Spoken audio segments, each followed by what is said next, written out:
പവൻ gold Tirur. Election കാലത്ത് LDF പ്രഖ്യാപിച്ച മാനിഫെസ്റ്റോവിൽ 600 പദ്ധതികളാണ് നടപ്പാക്കുമെന്ന് പ്രഖ്യാപിച്ചത്. അതിൽ 30 പദ്ധതികൾ ഒഴികെ ബാക്കി കാര്യങ്ങൾ നടപ്പാക്കാൻ, ചിലത് പൂർത്തിയാക്കാനും ചിലത് തുടങ്ങിവെക്കാനും LDF ഗവൺമെൻറ് കഴിഞ്ഞു. ബാക്കിയുള്ള 30 പദ്ധതികൾ നടപ്പാക്കാൻ ഉള്ള പ്രവർത്തനങ്ങൾ സർക്കാർ നടപ്പാക്കിക്കൊണ്ടിരിക്കുകയാണ്. ചില കാര്യങ്ങൾ നടപ്പാക്കാൻ കഴിയുന്നില്ലെങ്കിൽ എന്തുകൊണ്ടാണ് നടപ്പാക്കാൻ കഴിയാത്തത് എന്ന് ജനങ്ങളോട് തുറന്നു പറയും. ഇത്തരമൊരു പ്രവർത്തന ശൈലി ജനങ്ങളെ വിശ്വാസത്തിലെടുത്ത് പ്രവർത്തിക്കുന്നൊരു സർക്കാർ ഇന്ത്യ രാജ്യത്ത് കേരളത്തിലെ ഇടതുപക്ഷ സർക്കാർ മാത്രമേ ഉള്ളൂ. കേന്ദ്രത്തിലെ BJP സർക്കാർ സ്വീകരിക്കുന്ന ജനവിരുദ്ധമായ നിലപാടുകൾക്ക്, കോർപ്പറേറ്റുകൾക്കുള്ള നിലപാടുകൾക്ക് ബദൽ നിലപാടുകൾ സ്വീകരിക്കുന്നത് കേരളത്തിലെ ഇടതുപക്ഷ സർക്കാരാണ്. കോൺഗ്രസ് ഭരിക്കുന്ന സംസ്ഥാനങ്ങളിൽ അത്തരമൊരു നിലപാടുകൾ സ്വീകരിക്കാൻ കോൺഗ്രസിന് കഴിയുന്നില്ല. കേന്ദ്ര ഗവൺമെന്റ് കോവിഡ് പശ്ചാത്തലം ഉപയോഗപ്പെടുത്തിക്കൊണ്ട് തീവ്ര ഉദാരവൽക്കരണ നിലപാടുകളാണ് സ്വീകരിച്ചുകൊണ്ടിരിക്കുന്നത്. ഏറ്റവും ഒടുവിൽ പാസാക്കിയ കാർഷിക ബില്ലുകളും തൊഴിൽ നിയമ ഭേദഗതി ബില്ലുകളും ഇന്ത്യയിലെ കൃഷിക്കാർക്കും തൊഴിലാളികൾക്കുമെതിരായ ഒരു യുദ്ധമാണ് BJP ഗവൺമെന്റ് പ്രഖ്യാപിച്ചിട്ടുള്ളത്. കൃഷിക്കാരെ കൃഷിഭൂമിയിൽ നിന്ന് ഇല്ലാതാക്കുക, കാർഷിക മേഖല കോർപ്പറേറ്റുകളെ ഏൽപ്പിക്കുക, ഇതാണ് BJP ഗവൺമെന്റ് ഈ നിയമം വഴി ലക്ഷ്യമിട്ടിട്ടുള്ളത്. റബ്ബർ ബോർഡ് നിർത്തലാക്കാൻ ഉദ്ദേശിക്കുകയാണ്. കോഫി ബോർഡ് നിർത്തലാക്കി. സ്പൈസസ് ബോർഡും വേണ്ട BJP ഗവൺമെന്റ് നിലപാട്. എല്ലാ മേഖലകളും കോർപ്പറേറ്റുകൾ ഏൽപ്പിക്കാനാണ് BJP സർക്കാരിന്റെ നീക്കം. വ്യോമയാന മേഖലയും വിമാനത്താവളങ്ങളും കോർപ്പറേറ്റുകൾ കൈമാറുന്നു. ഇലക്ട്രിസിറ്റി രംഗം സമ്പൂർണമായി കോർപ്പറേറ്റുകളെ ഏൽപ്പിക്കണമെന്നാണ് കേന്ദ്രത്തിലെ BJP സർക്കാർ പ്രഖ്യാപിച്ചിട്ടുള്ളത്. ഇത്തരം നിലപാടുകൾക്കെതിരെ പാർലമെന്റിൽ പ്രതികരിക്കാൻ ഇടതുപക്ഷം മാത്രമേ ഉള്ളൂ. കേരളത്തിൽ നിന്ന് വിജയിച്ച UDF MPമാർ ലോകസഭയിൽ BJPയുടെ ഒരു B ടീമായിട്ടാണ് പ്രവർത്തിച്ചത് എന്ന് ഇക്കഴിഞ്ഞ പാർലമെന്റ് സമ്മേളനം സാക്ഷ്യപ്പെടുത്തിയിരിക്കുകയാണ്. ഇടതുപക്ഷം ഇന്ന് പാർലമെന്റിൽ ദുർബലമാണ്. ആ സാഹചര്യം ഉപയോഗിച്ചുകൊണ്ട് എല്ലാ തൊഴിലാളി വിരുദ്ധ നിയമങ്ങളും കർഷക വിരുദ്ധ നിയമങ്ങളും പാസാക്കിയെടുക്കാനാണ് ശ്രമിക്കുന്നത്. രാജ്യസഭയിൽ ഇടതുപക്ഷം ശക്തമായ ഇടപെട്ടു. രാജ്യസഭയിലെ കോൺഗ്രസ് നേതൃത്വം ഗുലാം നബി ആസാദിന്റെ നേതൃത്വത്തിൽ ഇടതുപക്ഷത്തോടൊപ്പം ചേർന്ന് BJPക്കെതിരെ ഒരു പോർമുഖം സൃഷ്ടിക്കാൻ മുൻകൈയെടുത്തു. അങ്ങനെ ഇടപെട്ട MPമാരെ രാജ്യസഭയിൽ നിന്ന് സസ്പെൻഡ് ചെയ്തു. കേരളത്തെ പ്രതിനിധീകരിക്കുന്ന സഖാക്കൾ എളമരം കരീമിനെയും KK രാഗേഷിനെയും രാജ്യസഭയിൽ നിന്ന് സസ്പെൻഡ് ചെയ്ത കാര്യം നിങ്ങൾക്കൊക്കെ അറിയാവുന്നതാണ്. ലോകസഭയിൽ ഇടതുപക്ഷം വോട്ടെടുപ്പ് ചോദിച്ചപ്പോൾ ശബ്ദ വോട്ടെടുപ്പോടുകൂടി അത് തള്ളി. ആ സന്ദർഭത്തിൽ UDFന്റെ MPമാർ കൂടി ഇടതുപക്ഷത്തോടൊപ്പം ചേർന്നിരുന്നുവെങ്കിൽ ലോകസഭയിലും ശക്തമായ ഒരു പ്രതിഷേധം സംഘടിപ്പിക്കാൻ സാധിക്കുമായിരുന്നു. എന്തുകൊണ്ടാണ് കോൺഗ്രസ് നേതൃത്വം ഇത്തരമൊരു നിലപാട് സ്വീകരിച്ചത്? BJPക്കാർ കോൺഗ്രസ്സുകാരോട് ചോദിച്ചു, കോൺഗ്രസ്സുകാരെ, നിങ്ങളുടെ ഇലക്ഷൻ മാനിഫെസ്റ്റോയിൽ പറഞ്ഞ കാര്യമല്ലേ ഞങ്ങൾ നടപ്പാക്കുന്നത് എന്ന് ചോദിച്ച് കോൺഗ്രസ് നേതൃത്വത്തിന്റെ വായടപ്പിക്കാൻ BJPക്ക് സാധിച്ചു. ഈ രണ്ടു കൂട്ടരും മുന്നോട്ട് വെക്കുന്ന നയങ്ങൾക്കെതിരെ ബദൽ നയങ്ങൾ നടപ്പാക്കുന്ന സർക്കാർ ഇടതുപക്ഷ സർക്കാരാണെന്നതുകൊണ്ടാണ് കോൺഗ്രസും BJPയും സമാന്തര സമരങ്ങളുമായി ഇന്ന് രംഗത്തിറങ്ങിയിട്ടുള്ളത്. കേന്ദ്ര ഗവൺമെന്റിന്റെ ജനവിരുദ്ധമായ നയങ്ങൾ ഇവിടെ ചർച്ചാ വിഷയമാകാൻ പാടില്ല. അതാണ് അവരുദ്ദേശിക്കുന്നത്. BJPയുടെ ഈ ഉദ്ദേശത്തിന് കോൺഗ്രസ് കൂട്ടുനിൽക്കുകയാണ് ചെയ്യുന്നത്. ഇതാണ് കേരളത്തിലെ ഇടതുപക്ഷ ഭരണ ഗവൺമെന്റിനെതിരെ സമാന്തര സമരങ്ങളാണ് UDFും BJPയും കേരളത്തിൽ നടപ്പാക്കിക്കൊണ്ടിരിക്കുന്നത്. സമരങ്ങൾ നടത്താൻ എല്ലാവർക്കും അവകാശമുണ്ട്. ജനാധിപത്യപരമായി അത്തരം പ്രക്ഷോഭങ്ങളൊക്കെ ആകാം. പക്ഷേ കേരളത്തിൽ നടക്കുന്ന സമരങ്ങൾ അക്രമ സമരങ്ങളും അട്ടിമറി സമരവുമാണ്. LDF ഗവൺമെന്റിനെ അസ്ഥിരീകരിക്കാൻ വേണ്ടി നടത്തുന്ന കലാപങ്ങളാണ്. ഭദ്രമായ ക്രമസമാധാനമുള്ള കേരളത്തിൽ ക്രമസമാധാനം അപകടത്തിലെന്ന് സ്ഥാപിക്കാനാണ് വെഞ്ഞാറമൂടിൽ 2 DYFI പ്രവർത്തകന്മാരെ മൃഗീയമായി വെട്ടിക്കൊന്നത്. കായംകുളത്ത് സമദ് എന്ന CPM പ്രവർത്തകനെയും കോൺഗ്രസുകാർ കൊലപ്പെടുത്തി. 2 മാസത്തിനിടയിൽ 3 കൊലപാതകങ്ങൾ. ഇത് സംഘടിപ്പിച്ചത് പ്രകോപനം സൃഷ്ടിക്കാനാണ്. കേരളം അരക്ഷിതാവസ്ഥയിലാണെന്ന് പ്രചരിപ്പിക്കാനാണ് ഇത്തരം കൊലപാതക പരമ്പരകൾ നടത്താൻ കോൺഗ്രസ് നേതൃത്വം ആസൂത്രണം ചെയ്തത്. നടക്കുന്ന സമരങ്ങളിലാണെങ്കിൽ ജനപിന്തുണ കിട്ടുന്നില്ല എന്ന് വന്നപ്പോൾ അവർ അക്രമത്തിലേക്ക് നീങ്ങി. സമരസ്ഥലത്ത് പോലീസുമായി ചിലപ്പോൾ ഉരസലൊക്കെ ഉണ്ടാവും. പക്ഷെ ഇവിടെ നടക്കുന്ന അങ്ങനെയാണോ? പോലീസിനെ മാരകമായി പരിക്കേൽപ്പിക്കുക, അതിൻ്റെ ഉദ്ദേശം പ്രകോപനം സൃഷ്ടിക്കുക, അങ്ങനെ വെടിവെപ്പിലേക്ക് എത്തിക്കുക. ഇതാണ് അവരുടെ സമരം വഴി അക്രമത്തിലേക്ക് നീങ്ങുന്നതിൻ്റെ ഉദ്ദേശം. പോലീസ് അങ്ങേയറ്റം ആത്മസംയമനം പാലിച്ചുകൊണ്ടാണ് പ്രവർത്തിക്കുന്നത്.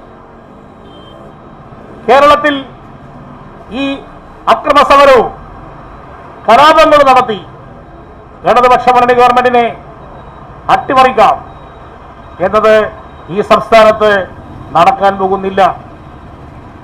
അത് ജനങ്ങളെ അണിനിരത്തിക്കൊണ്ട് തന്നെ ഈ നീക്കത്തെ ഇടതുപക്ഷ ജനാധിപത്യ പ്രസ്ഥാനം നേരിടും. ജനങ്ങളിൽ ഇടതുപക്ഷത്തിന് പിന്തുണയുള്ളിടത്തോളം കാലം ഇത്തരം ഒരു സമരങ്ങളെയും ഇടതുപക്ഷ ഗവൺമെന്റ് ഭയപ്പെടുന്നില്ല. ഞങ്ങൾ ജനങ്ങൾ തെരഞ്ഞെടുത്ത അധികാരത്തിൽ വന്ന സർക്കാരാണ് കേരളത്തിലെ ഇടതുപക്ഷ സർക്കാർ. ആ ജനങ്ങളുടെ മുമ്പിലാണ് ഞങ്ങൾ എല്ലാ പ്രശ്നങ്ങളും സമർപ്പിക്കാൻ ഉദ്ദേശിക്കുന്നത്. കേരളത്തിൽ BJP UDFും അഴിച്ചുവിട്ട പ്രചരണങ്ങളുടെ അർത്ഥശൂന്യത ഓരോ ദിവസം കഴിയുന്തോറും പുറത്തു വന്നുകൊണ്ടിരിക്കുകയാണ്. സർക്കാരിനെ അട്ടിമറിക്കണമെന്ന ഉദ്ദേശമല്ലാതെ ഈ പ്രചരിപ്പിച്ച കാര്യങ്ങൾക്ക് എന്തെങ്കിലും വസ്തുതയുണ്ടോ? ഇന്ത്യയിൽ BJP ഇതര ഗവൺമെന്റുകളെ ഓരോന്നോരോന്നായി BJP സർക്കാർ കേന്ദ്രഭരണം ഉപയോഗിച്ചുകൊണ്ട് അട്ടിമറിച്ചുകൊണ്ടിരിക്കുകയാണ്. കർണാടകത്തിലെ ഗവൺമെന്റിനെ അട്ടിമറിച്ചു, മധ്യപ്രദേശിലെ ഗവൺമെന്റിനെ അട്ടിമറിച്ച് BJP അധികാരത്തിൽ വന്നു. രാജസ്ഥാനിലും അതിനുവേണ്ടി ശ്രമിച്ചു. ഇങ്ങനെ ഓരോ സംസ്ഥാനങ്ങളിലും BJP ഇതര ഗവൺമെന്റുകളെ പ്രവർത്തിക്കാൻ അനുവദിക്കാതെ കേന്ദ്ര ഏജൻസികളെ ഉപയോഗിച്ചുകൊണ്ട് അവിടെയെല്ലാം അട്ടിമറിക്കുകയാണ്. അതിനവർ കേന്ദ്ര അന്വേഷണ ഏജൻസികൾ ഉപയോഗിച്ച് MLAമാരെ ഭയപ്പെടുത്തുന്നു. കൂട്ടത്തോടെ കോൺഗ്രസ് MLAമാരെ BJPയിലേക്ക് കൊണ്ടുപോകുന്നു. അങ്ങനെയാണ് BJP ഇതര ഗവൺമെന്റുകളെ മറ്റ് സംസ്ഥാനങ്ങളിൽ അട്ടിമറിച്ചത്. ഇവിടെ എത്ര കേന്ദ്ര ഏജൻസികൾ വന്നാലും ഈ സംസ്ഥാനത്തെ LDFന്റെ ഒരു MLAയെ പോലും അപ്പുറത്തേക്ക് കൊണ്ടുപോകാൻ കഴിയില്ല എന്ന വസ്തുത അവർക്കറിയാം. അതുകൊണ്ട് ഇപ്പോഴത്തെ പിണറായി വിജയൻ സർക്കാരിനെ അട്ടിമറിക്കാൻ ഇതുകൊണ്ടൊന്നും സാധിക്കുകയില്ല എന്ന് അവർക്കും അറിയാം. അതുകൊണ്ട് അവർ ലക്ഷ്യമിടുന്നത് ഇനി കേരളത്തിൽ ഒരു LDF ഭരണം ഉണ്ടാകാൻ പാടില്ല. LDF ഒരു തുടർ ഭരണം ഉണ്ടാകരുത്. ഈ ലക്ഷ്യത്തോടു കൂടിയിട്ടുള്ള പ്രചരണ കോലാഹലങ്ങളും സമരങ്ങളും ദുഷ്പ്രചരണങ്ങളുമാണ് ഇപ്പോൾ അവർ നടത്തിക്കൊണ്ടിരിക്കുന്നത്. ഇനിയൊരു LDF സർക്കാർ വന്നാൽ പിന്നെ ഞങ്ങൾക്ക് നിലനിൽപ്പില്ല എന്നാണ് പല UDF നേതാക്കന്മാരും ഇന്ന് പ്രതികരിച്ചുകൊണ്ടിരിക്കുന്നത്.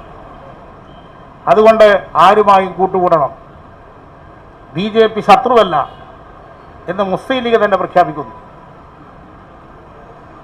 എല്ലാ തീവ്രവാദ സംഘടനകളുമായും UDF കൂട്ടുകൂടുന്നു. ജമാഅത്തെ ഇസ്ലാമി, SDPI ഇവരുമായിട്ടെല്ലാം കൂട്ടുകെട്ടുണ്ടാക്കാൻ തീരുമാനിച്ചിരിക്കുന്നു. അവർ തന്നെ RSSുമായി കൂട്ടുകൂടുന്നു. ഇങ്ങനെയുള്ള ഒരു വിശാലമായ മഴവിൽ സഖ്യം ഉണ്ടാക്കാൻ ഇവിടെ ശ്രമിക്കുന്നത് ഇടതുപക്ഷ ഭരണം ഇനി വീണ്ടും വരാൻ പാടില്ല എന്ന ഉദ്ദേശത്തോടു കൂടി നടക്കുന്ന രാഷ്ട്രീയ സമരങ്ങളാണ്. അതുകൊണ്ട് ഈ സമരങ്ങളെ രാഷ്ട്രീയമായി തന്നെ ഒറ്റപ്പെടുത്താൻ ജനങ്ങൾ മുന്നോട്ട് വരണം. LDF സർക്കാർ ഓരോ മേഖലയിലും വിജയിച്ചുകൊണ്ടിരുന്നപ്പോൾ, ദുരന്തങ്ങൾ ഓരോന്നോരോന്നായി വന്നപ്പോൾ ഒരു ഗവൺമെന്റ് എങ്ങനെയാണ് പ്രവർത്തിക്കേണ്ടത് എന്ന് പിണറായി വിജയൻ സർക്കാർ മാതൃക കാണിച്ചു. കോവിഡ് പ്രതിരോധ പ്രവർത്തനങ്ങളിൽ ഏർപ്പെട്ടു തുടങ്ങിയപ്പോൾ ലോകത്തെമ്പാടുമുള്ള മലയാളികൾ പ്രതികരിക്കാൻ തുടങ്ങി. ഒരു ഗവൺമെന്റ് ഇങ്ങനെയാണ് പ്രവർത്തിക്കേണ്ടത്. ഇപ്പോൾ കേരളത്തിൽ കോവിഡ് രോഗബാധിതരുടെ എണ്ണം വർദ്ധിക്കുന്നുണ്ട്. എന്നാൽ സംസ്ഥാനത്ത് രോഗബാധിതരാകുന്ന എല്ലാവർക്കും സർക്കാർ ആശുപത്രിയിൽ ചികിത്സാ സൗകര്യം ഏർപ്പെടുത്തിയ സംസ്ഥാനമാണ് ഈ കേരളം. 3% ആളുകൾക്ക് മാത്രമാണ് സ്വകാര്യ ആശുപത്രികളിലെ കേരളത്തിനെതിരകം അഭയം പ്രാപിക്കേണ്ടി വന്നത്. അതും സ്വകാര്യ ആശുപത്രികളിൽ ചികിത്സാ ചെലവുകൾ, ഫീസുകൾ സർക്കാർ തന്നെ നിശ്ചയിച്ച് ഉത്തരവ് പുറപ്പെടുവിച്ചു. ഇന്ത്യയിൽ മറ്റൊരു സംസ്ഥാനത്തും ഇങ്ങനൊരു നിലപാട് സ്വീകരിക്കാൻ സാധിച്ചിട്ടില്ല. മറ്റു പല സംസ്ഥാനങ്ങളിലും സ്വകാര്യ ആശുപത്രിയിൽ ചികിത്സ തേടി വരുന്നവർ 30 ലക്ഷം 50 ലക്ഷം ചെലവഴിക്കുന്നു എന്ന റിപ്പോർട്ടുകളാണ് പുറത്തു വന്നുകൊണ്ടിരിക്കുന്നത്. അതിൽ നിന്ന് വ്യത്യസ്തമായി രോഗബാധിതരുടെ കൂടെ നിന്ന് അവർക്ക് ശുശ്രൂഷ നൽകുന്ന ഒരു സർക്കാരാണ് കേരളത്തിലെ ഇടതുപക്ഷ സർക്കാർ എന്ന് ഈ പ്രതിസന്ധി കാലത്തും സർക്കാർ തെളിയിച്ചു. 20 ലക്ഷം കോടി രൂപയുടെ പാക്കേജ് കേന്ദ്രം പ്രഖ്യാപിച്ചു കോവിഡ് പ്രതിരോധ പ്രവർത്തനത്തിൽ. പക്ഷേ സാധാരണക്കാരന് ഒന്നും കിട്ടിയില്ല. പാവപ്പെട്ടവർ പട്ടിണി മാറ്റാനുള്ള സഹായം പോലും കേന്ദ്രം നൽകിയില്ല. ഒരു മാസം ഒരു 10 കിലോ ഭക്ഷ്യധാന്യം പോലും കൊടുക്കാൻ BJP സർക്കാർ തയ്യാറായില്ല. കേരളത്തിലെ ഇടതുപക്ഷ സർക്കാർ 20,000 കോടി രൂപയുടെ പാക്കേജ് പ്രഖ്യാപിച്ചു. ആ 20,000 കോടി രൂപയും സാധാരണക്കാരന്റെ കൈകളിലാണ് എത്തിച്ചത്. 600 രൂപയുണ്ടായിരുന്ന പെൻഷൻ പ്രതിമാസം ഇപ്പോൾ 1,400 രൂപയായില്ലേ? LDF സർക്കാർ നടത്തിയ ഇടപെടലല്ലേ ഇത്? 88 ലക്ഷം വീടുകളിലേക്ക് ഭക്ഷ്യക്കിറ്റ് കൊടുക്കുന്നു. ഇനിയും 4 മാസം ഈ ഭക്ഷ്യക്കിറ്റ് കൊടുക്കും. ഒരു വീട്ടിനെയും ഒഴിവാക്കുന്നില്ല. UDFകാരന്റെ വീട്ടിലും കിട്ടും ഈ ഭക്ഷ്യക്കിറ്റ്, BJPക്കാരന്റെ വീട്ടിലും കിട്ടും ഈ ഭക്ഷ്യക്കിറ്റ്. എല്ലാ വീടുകളിലേക്കും ഭക്ഷ്യക്കിറ്റുകളുമായി കടന്നു ചെല്ലുന്നൊരു സർക്കാർ ഇന്ത്യയിൽ ഇടതുപക്ഷ സർക്കാരല്ലാതെ മറ്റേത് ഗവൺമെന്റാണുള്ളത്? കോവിഡ് കാലത്ത് പട്ടിണി മരണം ഇല്ലാത്ത അവസ്ഥ കേരളത്തിൽ ഉണ്ടാക്കിയത് LDF സർക്കാർ സ്വീകരിച്ച ഈ നിലപാടല്ലേ? ഇങ്ങനെ കോവിഡ് പ്രതിരോധ പ്രവർത്തനത്തിലും ഇന്ത്യക്ക് മാതൃക ഇടതുപക്ഷ സർക്കാർ. അങ്ങനെ വന്നപ്പോഴാണ് ഇനി നമുക്ക് ഭാവിയില്ല എന്ന് തിരിച്ചറിഞ്ഞ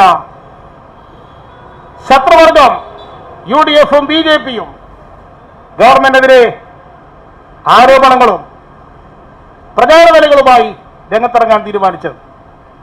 ഓരോ കഥകൾ ഓരോ ദിവസം അവതരിപ്പിക്കും. 1000 നുണകൾ അവർ ഒരേ സമയം പ്രചരിപ്പിക്കും. അതിന്റെ മൂർധന്യാവസ്ഥയിലെത്തിക്കാൻ നിയമസഭയിൽ അവിശ്വാസ പ്രമേയത്തിന് നോട്ടീസ് കൊടുത്തു. പക്ഷെ അവിശ്വാസ പ്രമേയം ചീറ്റിപ്പോയി. UDFന്റെ MLA-മാരുടെ വോട്ട് പോലും അവർക്ക് ലഭിച്ചില്ല. UDF-നിടയിൽ വിള്ളലുണ്ടായി. അവിശ്വാസ പ്രമേയത്തിന്റെ ചർച്ചയ്ക്ക് മറുപടി പറഞ്ഞുകൊണ്ട് മുഖ്യമന്ത്രി ലോകത്തെ അഭിസംബോധന ചെയ്തു. ചെയ്ത കാര്യങ്ങളെല്ലാം ഗവൺമെന്റ് പറയാനൊരു അവസരം പ്രതിപക്ഷം ഉണ്ടാക്കി തന്നു. അതാണ് അവിശ്വാസ പ്രമേയങ്ങളുണ്ടായ കാര്യം. ആരോപണങ്ങൾ കുറെ ഉന്നയിച്ചു. ഏതെങ്കിലും ഒരു ആരോപണത്തിന് തെളിവ് നൽകാൻ പ്രതിപക്ഷത്തിന് കഴിഞ്ഞോ? ആരോപണങ്ങൾ ഉന്നയിച്ച് പുകമറ സൃഷ്ടിക്കുക, അതായിരുന്നു അവിശ്വാസ പ്രമേയം വഴി അവരുദ്ദേശിച്ചത്. അവർ പ്രചരിപ്പിക്കുന്ന കാര്യങ്ങൾ ശരിയാണെങ്കിൽ, അവർക്ക് അഴിമതി ഇടതുപക്ഷ സർക്കാർ നടത്തിയിട്ടുണ്ടെങ്കിൽ അവർക്ക് വിജിലൻസ് കോടതിയെ സമീപിച്ചുകൂടെ? എന്താണ് ഒരു പ്രശ്നത്തിലും വിജിലൻസ് കോടതിയെ സമീപിക്കാത്തത്? സമീപിച്ചില്ലല്ലോ. ഒന്നും തെളിയിക്കാൻ കഴിയുന്ന ആരോപണങ്ങളല്ല അവർ ഉന്നയിക്കുന്നത്. അവർ ഉന്നയിച്ച ആരോപണങ്ങൾ സംബന്ധിച്ച് ഹൈക്കോടതിയെ സമീപിച്ചില്ലേ? പക്ഷെ ഹൈക്കോടതി എല്ലാം തള്ളിക്കളഞ്ഞു. അവർ സമീപിച്ച ഒരു കാര്യങ്ങളും ഹൈക്കോടതി അംഗീകരിക്കാൻ തയ്യാറായില്ല. അപ്പോൾ വസ്തുതാവിരുദ്ധമല്ലാത്ത കാര്യങ്ങൾ പ്രചരിപ്പിക്കുക, എന്നിട്ട് ജനങ്ങളിൽ സംശയമുണ്ടാക്കുക, ഇതാണ് BJP-യുടെയും UDF-ന്റെയും പ്രവർത്തന രീതി എന്ന് തെളിയിക്കപ്പെട്ടില്ലേ? ഇതിനിടയിലാണ് സ്വർണ്ണക്കള്ളക്കടത്ത് റിപ്പോർട്ട് ചെയ്യപ്പെട്ടു. സ്വർണ്ണക്കള്ളക്കടത്തും ഗവൺമെന്റും തമ്മിൽ വല്ല ബന്ധവുമുണ്ടോ? സ്വർണം കടത്തിക്കൊണ്ടുവന്നത് ഇന്ത്യ ഗവൺമെന്റ് അധീനതയിലുള്ള വിമാനത്താവളത്തിലാണ് വന്നിറങ്ങിയത്. അത് സംസ്ഥാന ഗവൺമെന്റിന്റെ ഇടപെടുന്ന ഒരു സംവിധാനമല്ല വിമാനത്താവളം. അവിടെ പൂർണ്ണ നിയന്ത്രണം കേന്ദ്ര ഗവൺമെന്റാണ്. അവിടെയാണ് സ്വർണം വന്നിറങ്ങിയത്. നയതന്ത്ര ബാഗേജിലാണ് സ്വർണം വന്നത്. അത് കൈകാര്യം ചെയ്തത് കേന്ദ്ര വിദേശകാര്യ വകുപ്പാണ്. സംസ്ഥാന ഗവൺമെന്റിനെ ബാധിക്കുന്ന കാര്യമല്ല. ഇവിടെ ഇത്തരത്തിലുള്ള വിദേശത്ത് നിന്ന് സാധനം വന്നാൽ അത് ക്ലിയറൻസ് കൊടുക്കേണ്ടത് കസ്റ്റംസ് ആണ്. അതും കേന്ദ്ര ഗവൺമെന്റതാണ്. സംസ്ഥാന ഗവൺമെന്റ് ഇതിൽ എന്ത് കുറ്റമാണ് ചെയ്തത്? ഇതുമായി ബന്ധപ്പെട്ട ആര് വേണമെങ്കിലും അന്വേഷിച്ച് കണ്ടെത്തുക എന്ന് ഇടതുപക്ഷ സർക്കാർ ആവശ്യപ്പെട്ടില്ലേ? ഏത് ഏജൻസിയെ വേണമെങ്കിലും വെച്ച് അന്വേഷിപ്പിക്കൂ എന്ന് പറഞ്ഞില്ലേ? NIA അന്വേഷണം ഏറ്റെടുത്തപ്പോൾ ഹൈക്കോടതിയിൽ പറഞ്ഞു, മുഖ്യമന്ത്രി സ്വീകരിച്ച നിലപാട് ശ്ലാഘനീയമാണ് എന്ന് ഹൈക്കോടതിയിൽ NIA അഭിഭാഷകൻ പറഞ്ഞില്ലേ? അപ്പൊ സംസ്ഥാന ഗവൺമെന്റിന് ഒന്നും ഒളിച്ചു വെക്കാനുണ്ടായിരുന്നില്ല. പക്ഷേ ഇപ്പോഴും ദുബായിൽ നിന്ന് സ്വർണം ഇങ്ങോട്ട് അയച്ചയാളെ കണ്ടെത്താൻ സാധിച്ചോ? ആളെ ചോദ്യം ചെയ്യാൻ പോലും സാധിച്ചില്ല. തിരുവനന്തപുരം വിമാനത്താവളത്തിൽ വെച്ച് സ്വർണം ഏറ്റുവാങ്ങാൻ വന്ന കോൺസുലേറ്റ് ജനറലുമായി ബന്ധപ്പെട്ടവരെ ഇതുവരെ ചോദ്യം ചെയ്യാൻ സാധിച്ചില്ല. അന്വേഷണം BJP നേതാക്കളിലേക്ക് എത്തുന്നു എന്ന് കണ്ടപ്പോൾ അന്വേഷണം മരവിച്ചു. അന്വേഷണ ഉദ്യോഗസ്ഥന്മാരെ സ്ഥലം മാറ്റി. ഇതല്ലേ നടന്നത്? അതുമായി ബന്ധപ്പെട്ട് കേന്ദ്ര വിദേശകാര്യ സഹമന്ത്രി പറഞ്ഞു, നയതന്ത്ര ബാഗേജിലല്ല സ്വർണം വന്നത് എന്ന്. എന്നാൽ കേന്ദ്ര ധനകാര്യമന്ത്രി പാർലമെന്റിൽ പറഞ്ഞു, നയതന്ത്ര ബാഗേജിലാണ് സ്വർണം വന്നത് എന്ന്. ഹൈക്കോടതിയിൽ NIA കൊടുത്തു, കസ്റ്റംസും കൊടുത്തു, നയതന്ത്ര ബാഗേജിലാണ് സ്വർണം വന്നത് എന്ന്. ഇതിൽ നിന്ന് വ്യത്യസ്തമായി കേന്ദ്ര സഹമന്ത്രി ഇത്തരമൊരു നിലപാട് പ്രഖ്യാപിച്ചതിന്റെ ഉദ്ദേശം എന്താണ്? അപ്പൊ ഇതിൽപ്പെട്ട ആളുകളെ സംരക്ഷിക്കുക എന്നതായിരുന്നു ആദ്യം മുതലേ അവർ സ്വീകരിച്ച സമീപനം. ഇപ്പോൾ പിടികൂടപ്പെട്ടവരിൽ മഹാഭൂരിപക്ഷം മുസ്ലിം ലീഗുകാർ, UDF-മായി ബന്ധമുള്ളവർ, പിന്നെ BJP-ക്കാർ. ഇവരല്ലേ ഈ കേസിൽ പ്രതികളാക്കി ചേർക്കപ്പെട്ടിരിക്കുന്നത്.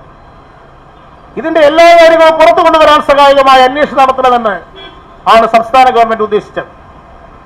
പക്ഷെ സ്വർണ്ണക്കള്ളക്കടത്ത് കേസ് വെച്ച് LDF ഗവൺമെന്റിനെ പിടിക്കാൻ കഴിയുന്നില്ല എന്ന് വന്നപ്പോൾ പുതിയ പുതിയ പ്രചരണങ്ങൾ നടത്തി പുകമറ സൃഷ്ടിക്കാനാണ് ഇപ്പോൾ ശ്രമിച്ചുകൊണ്ടിരിക്കുന്നത്. ലൈഫ് മിഷൻ സ്വർണ്ണക്കടത്തുമായി ബന്ധമുള്ള സംവിധാനമാണോ? കേരളത്തിൽ ലൈഫ് മിഷൻ 2.25 ലക്ഷം പേർക്ക് വീട് വെച്ചു കൊടുത്തു. ഇതായി 100 ദിവസം തികയുമ്പോൾ അത് 2.5 ലക്ഷമായി വർദ്ധിക്കാൻ പോകുന്നു. ഈ 2.5 ലക്ഷം പേർക്ക് കയറി താമസിക്കാനൊരിടം, വാസയോഗ്യമായ ഇടമുണ്ടായിക്കൊടുത്ത സർക്കാരാണ് ഇടതുപക്ഷ സർക്കാർ. ആ ലൈഫ് പദ്ധതിയെ വികൃതമാക്കാനുള്ള പ്രചരണങ്ങൾ അവർ സംഘടിപ്പിച്ചുകൊണ്ടിരിക്കുകയാണ്. വിദേശത്ത് നിന്ന് സഹായമായി UAE-യിലെ റെഡ് ക്രസന്റ് എന്ന സംഘടന, നമ്മുടെ നാട്ടിലെ റെഡ് ക്രോസിന് പകരമുള്ള സംഘടനയാണ് UAE-യിൽ റെഡ് ക്രസന്റ്. റെഡ് ക്രോസ് എന്നവർ പറയുന്നില്ല, റെഡ് ക്രസന്റ് ആണ്. ആ റെഡ് ക്രസന്റ് ആണ് 20 കോടി രൂപ ഭവന നിർമ്മാണ പദ്ധതിക്ക് വേണ്ടി നൽകാം എന്ന് അറിയിക്കുന്ന സാഹചര്യം ഉണ്ടായി. അത് UAE കോൺസുലേറ്റ് ജനറലുമായി ബന്ധപ്പെട്ട് ആണ് ലൈഫ് മിഷൻ അതിന്റെ കാര്യങ്ങൾ നിർവഹിച്ചത്. അതുമായി ബന്ധപ്പെട്ട് ഗവൺമെന്റുമായി ബന്ധപ്പെട്ട ഒരാളും കമ്മീഷൻ വാങ്ങുകയോ കൈക്കൂലി വാങ്ങുകയോ ചെയ്തതായിട്ടുള്ള ആക്ഷേപം ഇതുവരെ ഉണ്ടായിട്ടില്ല. ആക്ഷേപം വന്നത് കോൺസുലേറ്റ് ജനറലുമായി ബന്ധപ്പെട്ട ആളുകൾ കമ്മീഷൻ വാങ്ങി അല്ലെങ്കിൽ കൈക്കൂലി വാങ്ങി എന്നല്ലേ ആക്ഷേപം ഉണ്ടായത്. അതിന് ഗവൺമെന്റ് എന്താണ് ബന്ധം? അങ്ങനെ ചെയ്തിട്ടുണ്ടെങ്കിൽ ചെയ്തവർക്കെതിരായി നടപടി സ്വീകരിക്കാൻ ഇപ്പോൾ അന്വേഷണം ഏൽപ്പിച്ചിരിക്കുന്ന NIA-ക്കും മറ്റുള്ളവർക്കും തന്നെ അധികാരമുണ്ടല്ലോ. അവരാ കാര്യം നിർവഹിക്കുകയാണ് വേണ്ടത്. അതിനു പകരം ഈ പ്രശ്നത്തിന്റെ പേരിൽ പുകമറ സൃഷ്ടിക്കാൻ ശ്രമിച്ചു. സംസ്ഥാന ഗവൺമെന്റ് തന്നെ വിജിലൻസിനെ കൊണ്ട് അന്വേഷിപ്പിക്കാൻ തീരുമാനിച്ചു. സംസ്ഥാന ഗവൺമെന്റ് എന്തെങ്കിലും ഒളിച്ചു വെക്കാനുണ്ടെങ്കിൽ വിജിലൻസ് അന്വേഷണത്തിന് ഉത്തരവിടുമായിരുന്നോ? വിജിലൻസ് അന്വേഷണം ഉത്തരവിട്ടപ്പോൾ പിറ്റേ ദിവസം BJP-യുടെ സംസ്ഥാന പ്രസിഡന്റ് പറഞ്ഞു ആ കേസ് CBI അന്വേഷിക്കും. രാവിലെ പ്രഖ്യാപിച്ചു. 12 മണിയോടുകൂടി CBI കേസ് ഏറ്റെടുത്തു. ഇത് അസാധാരണമായ നടപടിയല്ലേ? ആ കേസ് ഇങ്ങനൊരു കോൺഗ്രസ് MLA ആവശ്യപ്പെട്ടത് കൊണ്ട് മാത്രം CBI ഏറ്റെടുക്കുമോ? കേരളത്തിൽ ഗവൺമെന്റ് ആവശ്യപ്പെട്ട കേസുകൾ CBI ഇതുവരെ ഏറ്റെടുത്ത് അന്വേഷണം നടത്താത്തത് എന്തുകൊണ്ടാണ്? 1 വർഷം മുമ്പ് ടൈറ്റാനിയം അഴിമതി കേസ് 89 കോടി രൂപ ഉമ്മൻചാണ്ടിയും ഇബ്രാഹിം കുഞ്ഞും രമേശ് ചെന്നിത്തലയും പ്രതികളായിട്ടുള്ള കേസ് വിജിലൻസ് കോടതി പരിശോധിച്ച് ഇത് സാർവദേശീയ ബന്ധമുണ്ട് എന്ന് കണ്ടെത്തി CBI അന്വേഷിക്കുന്നതാണ് നല്ലത് എന്ന് പറഞ്ഞപ്പോൾ സംസ്ഥാന ഗവൺമെന്റ് ആ ടൈറ്റാനിയം കേസ് CBI-ക്ക് വിട്ടു. കൊല്ലം 1 കഴിഞ്ഞു. എന്താണ് ഗവൺമെന്റ് ആവശ്യപ്പെട്ട കേസ് CBI ഏറ്റെടുക്കാത്തത്? അപ്പോൾ ഇത് MLA ആവശ്യപ്പെട്ടത് കൊണ്ടല്ല, രാഷ്ട്രീയ തീരുമാനമാണ്. അതിന്റെ ഭാഗമാണ് ആ കേസ് CBI ഇപ്പോൾ ഏറ്റെടുത്തിട്ടുള്ളത്. ആ വടക്കാഞ്ചേരി കേസ്, ഭവന സമുച്ചയവുമായി ബന്ധപ്പെട്ട കേസ്, ഇവിടെ അസാധാരണമായ രീതിയിൽ ആണ് കാര്യങ്ങൾ കേന്ദ്ര ഗവൺമെന്റ് ഭാഗത്തുനിന്നുണ്ടായത്. മാറാട് കേസ്, കലാപക്കേസ് CBI ഏറ്റെടുക്കണമെന്ന് ആവശ്യപ്പെട്ടുകൊണ്ട് എത്ര സമരങ്ങളാണ് വിശ്വ ഹിന്ദു പരിഷത്ത് നടത്തിയിരുന്നത്. കുമ്മനം രാജശേഖരനായിരുന്നു അന്ന് വിശ്വ ഹിന്ദു പരിഷത്തിന്റെ സെക്രട്ടറി. അന്ന് മാറാട് കലാപം നടന്നപ്പോൾ അന്നത്തെ മുഖ്യമന്ത്രി AK ആന്റണിയെ വിശ്വ ഹിന്ദു പരിഷത്തുകാർ, RSSകാർ മാറാട് പ്രവേശിപ്പിക്കാൻ സമ്മതിച്ചില്ല. അദ്ദേഹത്തെ തടഞ്ഞു. AK ആന്റണി അന്ന് മാറാട് പോയില്ല. വിശ്വ ഹിന്ദു പരിഷത്ത് പറഞ്ഞു CBI അന്വേഷണം ഉണ്ടെങ്കിൽ മാത്രമേ, ഉത്തരവിട്ടെങ്കിൽ മാത്രമേ ഞങ്ങൾ സമ്മതിക്കൂ എന്ന് പറഞ്ഞു. CBI അന്വേഷണത്തിന് വേണ്ടി എത്രയോ സമരങ്ങൾ നടത്തി. പക്ഷേ CBI അന്വേഷണത്തിന് വേണ്ടി UDF ഉത്തരവിട്ടില്ല. മുസ്ലിം ലീഗ് അതിനെ എതിർത്തു, CBI അന്വേഷണത്തെ. അതുകൊണ്ട് UDF ഗവൺമെന്റ് ഉത്തരവിട്ടില്ല. UDF പോയി LDF വന്നു. ആ കേസ് അന്വേഷിക്കുന്ന ക്രൈംബ്രാഞ്ച് സംഘം പറഞ്ഞു ഇത് CBI അന്വേഷിക്കുന്നതാണ് നല്ലത്. ഇതിനിടയിൽ UDF ഗവൺമെന്റ് നിശ്ചയിച്ച ജുഡീഷ്യൽ കമ്മീഷൻ, ജോസഫ് T. തോമസിന്റെ കമ്മീഷൻ പറഞ്ഞു കേന്ദ്ര ഏജൻസികളെ കൊണ്ട് അന്വേഷിപ്പിക്കണം, CBI അന്വേഷണം വേണം. ആ റിപ്പോർട്ട് UDF ഗവൺമെന്റ് നടപ്പാക്കാത്ത റിപ്പോർട്ട് LDF സർക്കാർ, VS സർക്കാർ, അതിന്റെ അടിസ്ഥാനത്തിൽ CBI അന്വേഷണത്തിന് ഉത്തരവിട്ടു. മാറാട് കലാപം. പക്ഷേ UPA സർക്കാർ അധികാരത്തിൽ പോകുന്നത് വരെ അവരാ കേസ് ഏറ്റെടുത്തില്ല. അന്ന് 2 സന്ദർഭങ്ങളിൽ കേന്ദ്ര ആഭ്യന്തരമന്ത്രിയെ ഞാൻ തന്നെ പോയി കണ്ട് അന്ന് ആ കേസ് CBIക്ക് വരേണ്ട കാര്യം സംസാരിച്ചതാണ്. അവരത് ഏറ്റെടുത്തില്ല. അന്ന് മന്ത്രിസഭയിലുണ്ടായിരുന്ന അഹമ്മദിന്റെ സമ്മർദ്ദം കാരണം ആ കേസ് UPA സർക്കാർ CBIക്ക് വിട്ടില്ല. ഇപ്പോൾ LDF സർക്കാർ വീണ്ടും വന്നു. പിണറായി വിജയൻ സർക്കാർ ആവശ്യപ്പെട്ടു CBI ഏറ്റെടുക്കണം. ഹൈക്കോടതിയിൽ പോയി. ഹൈക്കോടതി പറഞ്ഞു CBI ആ കേസ് ഏറ്റെടുക്കണം. ഇതിന്റെ അടിസ്ഥാനത്തിൽ 4 കൊല്ലമായി ആ കേസ് CBI ഏറ്റെടുത്തിട്ട് ഒരന്വേഷണവും നടക്കുന്നില്ലല്ലോ, ഒരാളെയും ചോദ്യം ചെയ്യുന്നില്ലല്ലോ. കേന്ദ്രത്തിൽ BJP സർക്കാർ ഭരിക്കുന്ന കാലത്ത് ഈ കേരളത്തിൽ RSSകാർ ഏറ്റവും കൂടുതൽ സമരം ചെയ്തത് മാറാട് കേസ് CBI അന്വേഷിക്കണമെന്ന് പറഞ്ഞ് ആവശ്യപ്പെട്ടായിരുന്നില്ലേ? എന്നാൽ എന്തുകൊണ്ട് 4 കൊല്ലം ആ CBI ഏറ്റെടുത്ത കേസിൽ ഒരാളെ പോലും ചോദ്യം ചെയ്യാൻ പോലും തയ്യാറാവുന്നില്ല? അപ്പോൾ അതിൽ നിന്നെല്ലാം വ്യത്യസ്തമായി ഹൈക്കോടതി ആവശ്യപ്പെട്ടിട്ടെടുക്കാത്ത കാര്യം, സംസ്ഥാന ഗവൺമെന്റ് ആവശ്യപ്പെട്ട് ചെയ്യാത്ത കാര്യം, ഒരു കോൺഗ്രസിന്റെ MLA ഒരു പെറ്റീഷൻ കൊടുത്തതിന്റെ പേരിലാണ് അത് CBI ഏറ്റെടുത്തെന്ന് പറഞ്ഞാൽ ആരാണ് അത് വിശ്വസിക്കുക?